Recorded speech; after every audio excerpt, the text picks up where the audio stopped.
യേശു നല്ലവൻ, എനിക്കു യേശു നല്ലവൻ, നല്ല രക്ഷകൻ തൻ നാമം വാഴ്ത്തി പാടും ഞാൻ.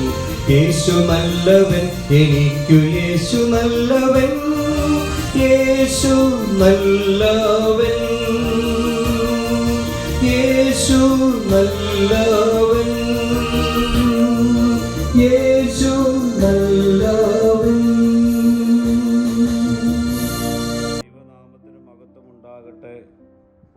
ഇന്നത്തെ പ്രഭാത ധ്യാനത്തിനായി 48-ാം സങ്കീർത്തനം 7-ാം വാക്യം.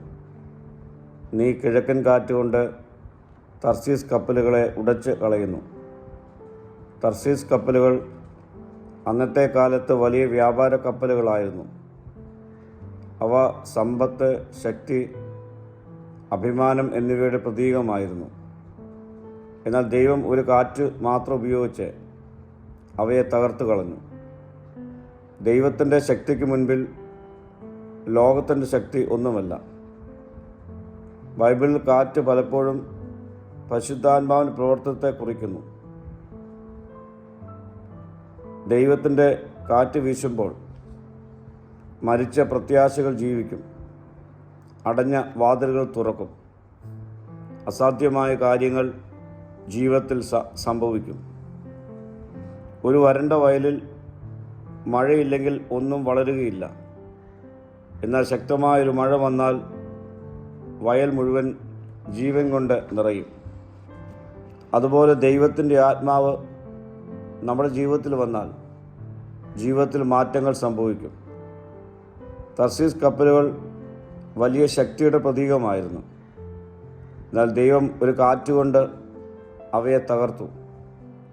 ശത്രുവിൻ്റെ പദ്ധതികൾ വലുതായിരിക്കാം, നമ്മുടെ പ്രശ്നങ്ങൾ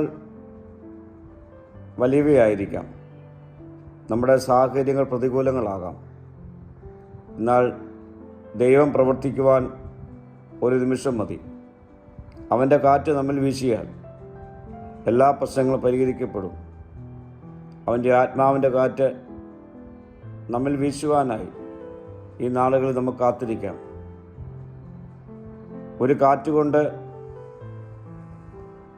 ചെങ്കടലിനെ വിഭാഗിച്ച് ഉണങ്ങിയ നിലമൊരുക്കി ഇസ്രായേൽ ജനത്തെ മറുകര കടത്തിയവൻ ഈ നാളുകളിൽ നമ്മുടെ ജീവിതത്തിലും കാറ്റുകൾ അടിപ്പിച്ച് അത്ഭുതങ്ങൾ നിറയ്ക്കട്ടെ. പ്രാർത്ഥിക്കാം. കർത്താവേ, എൻ്റെ ജീവിതത്തിൽ നിൻ്റെ കാറ്റുകളെ അടിപ്പിച്ച് എൻ്റെ പ്രതിസന്ധികൾക്ക് മാറ്റം വരുത്തുവാൻ ഇടയാക്കണമേ. മഹത്വം നീ എടുക്കണം. യേശുവിൻ്റെ നാമത്തിൽ തന്നെ. ആമീൻ.